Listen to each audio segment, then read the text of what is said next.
Dia 23 de julho de 2007, em Blumenau, Santa Catarina, aconteceu um dos casos mais chocantes envolvendo dois adolescentes.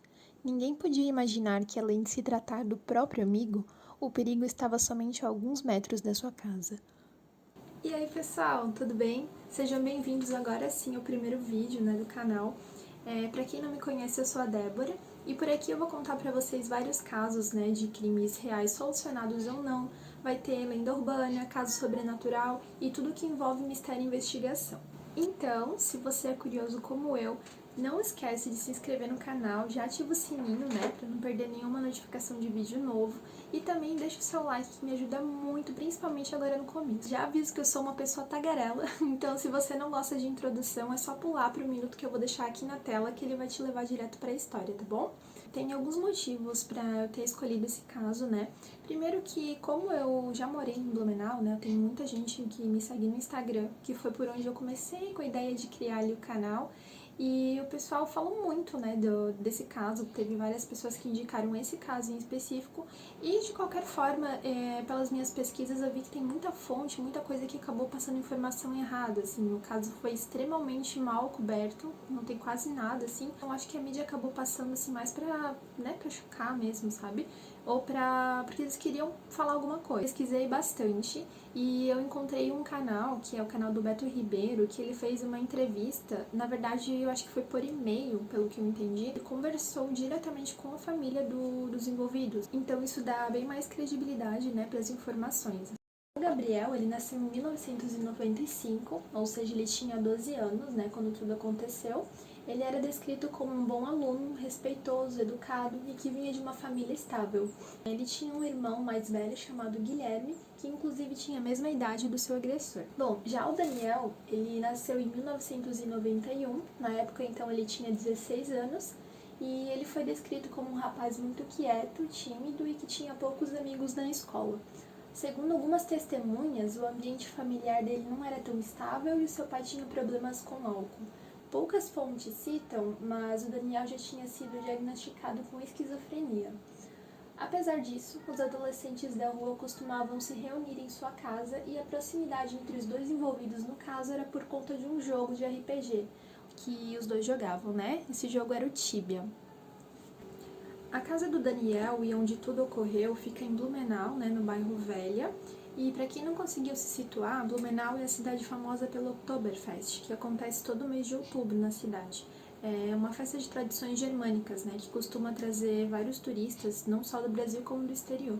Então, entrando no caso, tem algumas fontes que dizem que o motivo para tudo ter acontecido foi por causa de um desentendimento entre os dois, porque parece que o Daniel teria emprestado alguns créditos pro Gabriel no jogo que eles jogavam, o Tibia, e o Gabriel ainda não tinha devolvido esse valor. O Daniel queria usar por alguma coisa, estava ele cobrando, onde eles se desentenderam e acabaram brigando.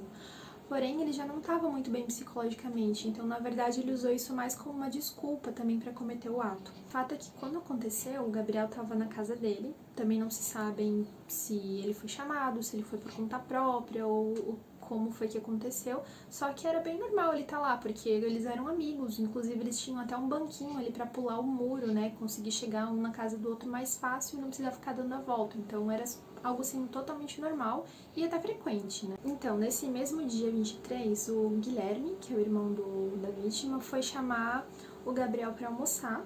Então ele passou ali na casa de alguns parentes que tinha aqui do ladinho, da casa dele, e foi ver se ele estava lá, perguntou por ele e ninguém sabia onde ele estava, Então ele imaginou que ele estaria na casa do amigo, como eu disse, era algo bem frequente. Então o que ele fez? Ele foi lá, pulou o muro, por aquele banquinho que eu comentei que eles usavam ali, e entrou na casa, Tudo certo, como sempre. Só que na hora que ele entrou, ele se deparou com uma cena assim horrível. O Daniel, ele ainda estava no mesmo local, sem nenhuma reação, só parado ali, coberto pelo sangue do amigo. E ele olhou pro Guilherme e falou: "O homem da capa preta entrou aqui e fez isso." O Guilherme ficou extremamente chocado e só saiu de lá gritando, pedindo por ajuda, E chamou uma ambulância para tentar fazer alguma coisa, mas infelizmente já era tarde. Tá, mas o que aconteceu exatamente? Algumas fontes mencionam que os dois estavam no quarto, do Daniel e que lá o Daniel estuprou o amigo. Mas assim, não se sabe, né, se foi um estupro, se foi consensual, mas exames de corpo de delito, eles identificaram a presença de sêmen do Daniel, né, no corpo da vítima e também na cama. Então isso é um fato que ocorreu. O Daniel, ele nega de todas as formas que isso tenha acontecido, mas como tem exames, né, não tem muito o que questionar. Só que por conta disso, né, o que eu encontrei foi que o Gabriel ele teria ameaçado contar para todo mundo o que o Daniel tinha feito com ele e num acesso de raiva, né, ele acabou então estrangulando o menino até ele ficar inconsciente. Nesse momento, então, ele achou que ele tinha falecido, então ele pensou que ele precisava fazer alguma coisa, ele precisava esconder o corpo para ninguém descobrir o que ele tinha feito, né? Então, lá na casa dele tinha um sótão, que até na primeira vez que eu vi o caso, eu achei que esse sótão ficava na parte de dentro da casa, mas ele fica na área externa. Então, ele pegou, né, o menino, amarrou numa corda e tentou puxar para cima do sótão, mas ele não estava conseguindo porque era muito pesado para ele, não tinha tanta força para puxar. Então ele pensou que seria mais fácil se ele levasse por partes e decidiu cortar o corpo no meio para ficar mais fácil de levantar.